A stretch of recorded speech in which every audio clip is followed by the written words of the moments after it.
Hello, everybody, and welcome to Taiwan Talk, where we tell these stories of people living in Taiwan and Taiwanese people living abroad. I'm Trevor Tortomasi, and joining us in the studio today, we have Tobie Openshaw. Hi, thank you very much for having me here. Of course. Tobie, can you introduce yourself real quick? I'm a documentary filmmaker, photographer, been in Taiwan for 23 years now. So you've done this before? I've done this before. Your most recent work has focused mainly on the indigenous peoples of Taiwan. So can you tell us about your work? I got connected with the indigenous people in Taiwan about 12 years ago or so. Before I came here, I was working in Namibia as a filmmaker and dealing with indigenous people there. And then I came here and started hearing the stories about the issues and struggles that indigenous people were having here in terms of the colonial past and trying to recapture their language and their culture and some kind of autonomy. And I realized that the issues are really pretty much the same for indigenous groups around the world, you know, and it's a pattern that is very common, sort of being colonized and then having to dig yourself out of that again. And so I've been working on documentary stuff depending on who's the client, but mostly engaging with things like indigenous hunting rights, which is like really a nexus for language, culture, land, all of those kind of things. And also on the side doing some academic work and writing about that, and sort of really getting into that topic now. I'm sure there's common struggles all across the world for indigenous peoples everywhere, but is there anything that you've learned that you feel is quite unique to Taiwan so far? Well, Taiwan indigenous people say, you know, they were colonized twice, right? You know, once by the Japanese and then by the Han people. So, but I do think that they have maintained their language and culture better than many other groups have. And they are in a very exciting phase right now in terms of gaining the political power to make sure that they can actually work on those things and get those things back. And so it's a very exciting time to be in, because this is a group that is really working on and getting some success in dealing with their issues. So, of course, you're trying to achieve so much by getting the word out there and helping these people tell their stories. Where else have we seen these kinds of documentaries really get work done? Well, that's actually one of the reasons why I'm also doing more academic stuff, because I'm sort of you know, in academia, there's this divide between practitioner and academic, and I'm trying to sort of get somewhere in between there, because actually academics getting together at conferences and listening to each other and drawing up papers and making submissions to government, that does get work done, and that gets new perspectives out. But I always have to be careful also that, you know, you sort of say getting the people's stories out, but I have to make sure that I am not just yet another old white guy telling somebody else's story, you know. So I try to include as much as possible of indigenous people's own stories and angles, and just being able to facilitate people to tell their own stories, because it's not my story to tell. So with your projects in indigenous peoples in Taiwan and around the world, what makes you so interested in this? You know, that's an interesting question, because I come from South Africa. I'm a white Afrikaner male. And that means that I carry the baggage of the sins of apartheid, you know.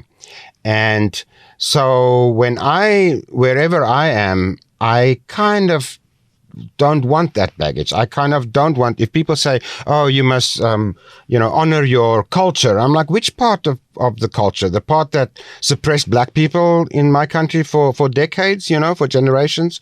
No, I don't want to be a part of that. But then dealing with indigenous people, and especially indigenous youth, who are fighting so hard to recapture what they've lost, and to bring that back, that thing that gives them their identity and tells them who they are. I just find that really inspiring. You know? In 2014, Taiwan saw the rise of the Sunflower Movement. A lot of us remember that viscerally. It was a protest movement that was driven by students against a trade pact that would let Taiwan be more vulnerable to pressure from China. And so you were there in the thick of it. Do you remember what was the moment that you realized this was something you wanted to capture and document? You know, back in South Africa, I dealt with protests a lot, and protests in South Africa could get very violent. And so when I heard that there was a big protest going on, I was worried that that was going to be the result, but I felt I needed to go and cover this. And when I sort of came around the corner there in front of the legislative yuan, and there was just a sea of people, and there was a group of students on the roof sort of waving their phones, and the people were singing. Everybody was singing, shall we hear the people sing from Les Mis, that sort of protest song. And it was just beautiful, and it was just such a moment, And then also when I saw, even within the first days, how they had set up in the streets things like charging stations for phones, and there were water stations, and people were helping each other and protecting each other. And I realized that this was something quite unique, and I decided to spend as much time there as I possibly can. I wasn't there, all the time, and I only made it into the legislative yuan once or twice. But I was shooting for France 24, a French news agency at that time, and also an international stock news agency. And the main thing about that was just especially the stock news people. They only wanted violence. They wanted clashes with police. That's all they were interested in seeing. And I kept on trying to explain to them that this is really what this is not about, and that everybody keeping things under control, and the police maintaining their line and the students maintaining their line, that was the story. And it took a while before they realized, or before they were willing to accept some of my material that highlighted that part. And what have you seen sort of start to change since that movement? So look, the sunflower movement, in my opinion, there are of course many people who say, oh, they didn't really achieve much. But okay, my opinion personally, the political landscape in Taiwan changed forever after the sunflowers.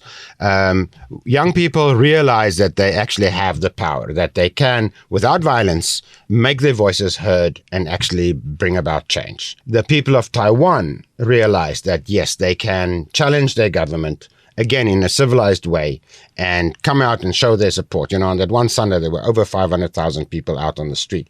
Now, we've seen much bigger numbers later with Hong Kong, but it was an amazing moment that day when there were all these people in the street. And so I would say President Tsai Ing-wen got elected on a wave of support after the sunflowers, and the days when people thought that young people in Taiwan are little soft strawberries, or that can easily be squeezed, is past, because I really think that young people showed that when it comes down to it, they will show up and they will stand their line to make things better in this country. Last year, you spoke at a global Taipei dialogue about Taiwan's soft power in sort of the media landscape, the media industry in Taiwan. What are other next steps in Taiwan utilizing its soft power? Oh, that's a big, big question, because I think many people in Taiwan have still not really grasped the concept of what soft power really means. Mm-hmm. And we talked about podcasts, right? Every time someone outside of Taiwan listens to something or watches something, that says, hey, Taiwan is a cool place. Taiwan is a functioning, vibrant democracy. It's cool people here. They're LGBT friendly, all the good stuff. Is somebody who the next time they see or hear something from someone else saying, Taiwan needs to be brought under the heel, will say, hey, no, that's not how I see it, And I think you mentioned bureaucracy, and I think we all agree, and all of us who've lived in Taiwan a long time, is that bureaucracy is a major issue, and that trying to break those things down, whether it's in the film commission or, the film archives, all of those places have roadblocks when you try to access funding, information, support, whatever. Some countries have had official government support for those kind of development projects with mixed results. In the UK, the lottery allotted some money to filmmakers, to young filmmakers. And after a few years, people said, oh, but those movies are all bad, But the point is that you, as a young filmmaker, you have to make your couple of bad movies so that you can learn the craft and do better, So I've tried to start a short film development project that we invited 12 screenwriters to submit. We chose 4 scripts and we made those 4 short 10-minute films. And then we showed them at the Urban Nomad Film Festival as a block. And it's great. It was a lovely little project. But I did it completely out of my own pocket and out of my own initiative. It's always that issue where what do you do for development? And so I don't necessarily suggest that the government should give funding and run projects like that themselves, but they should at least promote projects like that. And tied to that, I also always like to, beat the drum of there's not enough indigenous filmmakers in Taiwan. My dream is to bring a group of Maori film students from New Zealand to come over here. They're all Austronesians. They feel a connection. Maoris have been doing this for much longer, so they have an established film culture, storytelling culture through film. So bring those young people here, match them up with a group of young indigenous filmmakers, and have them workshop and produce 4 short films, the same kind of thing. And wow, you've shown a group of young indigenous people that filmmaking is something you can actually do. It's doable. You can tell stories. You can tell intercultural or interrelational stories because, Maori people will have different issues, but also similar issues, or your contemporary issues or your past issues, those kind of things. But trying to get funding or support for that has been basically just doesn't happen, So there's a lot of bureaucracy. Yeah. The world is full of channels now, right? So when I was starting in filmmaking, there were only the big television channels. That was your only option. So you had to rent very expensive gear, get in somehow to get commissioned to make a film for Nat Geo or Discovery or whatever. And if you got in, you were lucky and you got it made. And if you didn't, then, your film played the small festival circuit. And that's where people saw it. And especially for documentary stuff, there wasn't really a market for that, Nowadays, anybody can get a decent camera, like even just the cameras that we see here in the studio you can go and make a movie with those, But we thought that this was going to democratize filmmaking, right? It's now accessible to anybody, so now anybody can make a film. The problem is now everybody is making a film. Yeah, exactly. Right? And so the filters that were in place in order to ensure a certain quality of product have gone away, but the market for any kind of level of product has increased, but only so much. So you've got so many people trying to make it in the world, and like with podcasts, for instance, is probably the best example now. So accessible. It's so accessible, and yet so hard to really build a decent audience. And this has been the problem, again, since day one, when people started with publishing or making films or whatever. They write the book, and they get it printed, and it sits on the shelf, and they go, yay, I wrote the book. Or they make a film, and the VHS tape sits there, and they say, yay, I made a film. And then it stops there. And it's like, no, you've got to market the thing. And that's been, as I say, most people who want to be creatives and who want to tell a story and make a film or write a book or whatever it is, create a podcast, fall short in the marketing department. So as you're the founder and host of a recurring gathering called Filmmaker Nights Taipei, teaching a lot of young filmmakers, what do you tell them about this? How do you get them to go out there? Well, so what I do with Taipei Filmmaker Nights is I get people to come and talk about their projects. That's really what it is. It's every 2 months we get together at the rendezvous and we have a guest speaker, which is usually a filmmaker or a producer or someone in the film business. And then when I invite them to come and speak, I always say, what I'd like for you to talk about is the challenges you have and how you overcome them.